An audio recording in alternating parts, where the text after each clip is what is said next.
nowadays in modern kind of pop culture, we have a lot of movies, cartoons about Atlantis. Of course, people kind of put it in a space of more the fictional, which is untrue, which is something just for fun. But somehow in the past, I think decade or even past 2 or 3 decades, though there's a growing sense of Atlantis, but there's also a growing curiosity of people who are being drawn to Atlantis, even though it's marketed as a fictional, but people are drawn to it. You want to study it, and people feel a resonance with it. What do you think? Why is that? And what is it indicating, do you think, for us? Well, I think that it's many people actually had a lifetime in Atlantis. So the people who had a lifetime in Atlantis are now incarnate on the earth. They're here to complete that lifetime, because in Atlantis we had a lifetime, we had a divine plan, we had contracts that we'd made with our soul group, with people. Obviously, Atlantis fell, and we couldn't complete our contracts. We couldn't complete our divine plans. So it's as if the earth has had to build its vibration, and humanity has had to build their vibration. And now we've reached a stage where those that were incarnate in Atlantis can come back, and they can complete their contracts, their divine plan, what their soul wanted to experience. And for me, that is so true. I feel that I'm here to complete.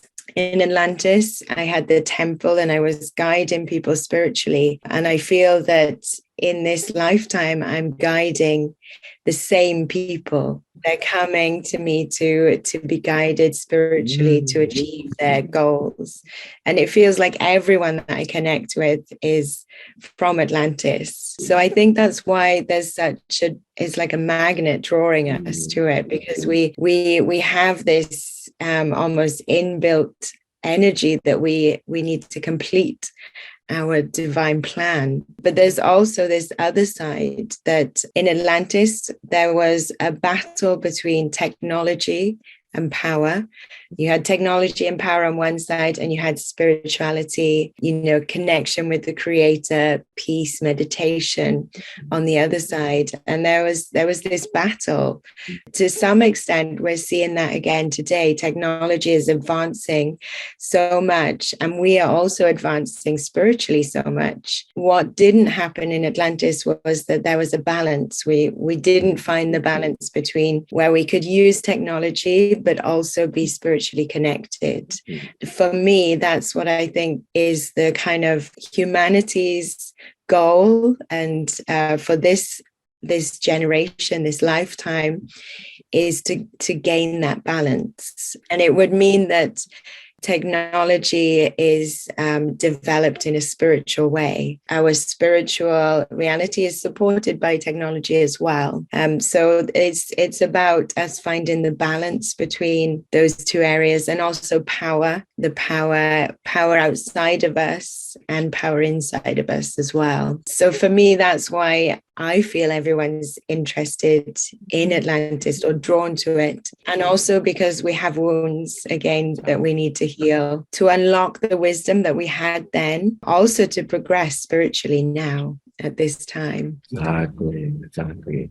And what you were saying just resonates so much, Natalie. Yeah, just how why everyone is being called, because there's that lifetime connection. And we're at a very critical time, as you're describing, again, faced with the battle of the spiritual and the power and technology. And then, of course, what I'm hearing is, one is the reason why we're drawn. And two is there's a really importance, because we might actually arrive at a destructive place and repeat the same thing.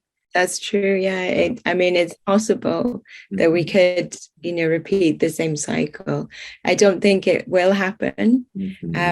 But because I think we are more aware now than we were in Atlantis. I think we will achieve it this time. And with that completion comes such a major upliftment, spiritual upliftment for everyone in the world, almost like entering into a new dimension or a new level of our spiritual essence and growth. Exactly.